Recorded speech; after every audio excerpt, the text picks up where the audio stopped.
Приветствую, капитаны! В новом выпуске «Школы кораблей» мы расскажем о крейсерах, чем они хороши, какая роль в бою, в чем уникальность разных наций.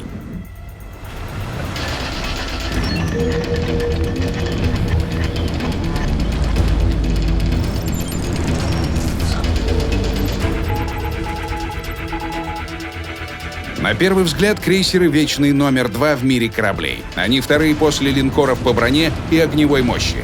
Вторые по скорости и маневренности после эсминцев. Некоторые из них несут торпеды, но у эсминцев они быстрее и с меньшим сроком перезарядки. Кто-то скажет: крейсеры — средние корабли, но умелый капитан поправит — универсальные. Многофункциональность проявляется с первых секунд боя. Высокая скорость помогает вмиг добраться до контрольной точки и начать захват. Мощные системы ПВО эффективно справляются с назойливыми самолетами врага. Орудия скорострельны, а башни поворачиваются быстро. Идеальная комбинация для боя с эсминцами. Цели меняются, но одно остается неизменным — адаптивность крейсеров.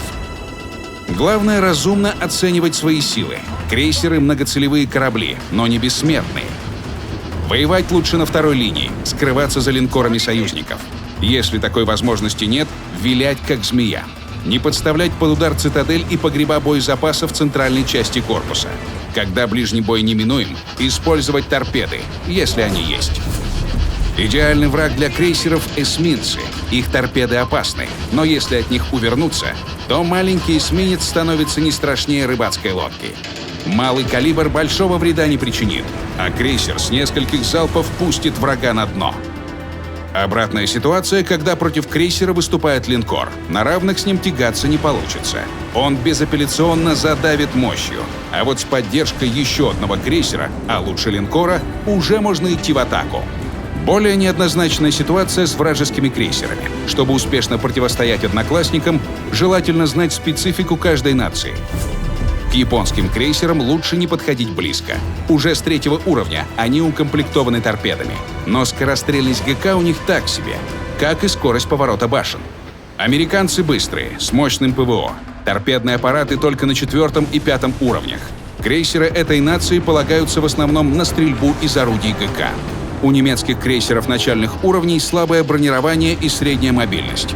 Зато дальность стрельбы выше, чем у других. А на высоких уровнях появляется достойная броня и мощные орудия.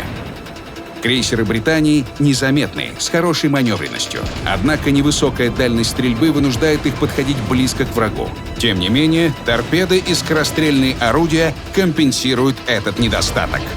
Крейсеры СССР из-за больших размеров заметны и неповоротливы. Зато орудия ГК бьют точно, а осколочно-фугасными снарядами еще и очень болезненно. Крейсеры World of Warships Blitz в первую очередь корабли поддержки. Они находят и уничтожают эсминцы.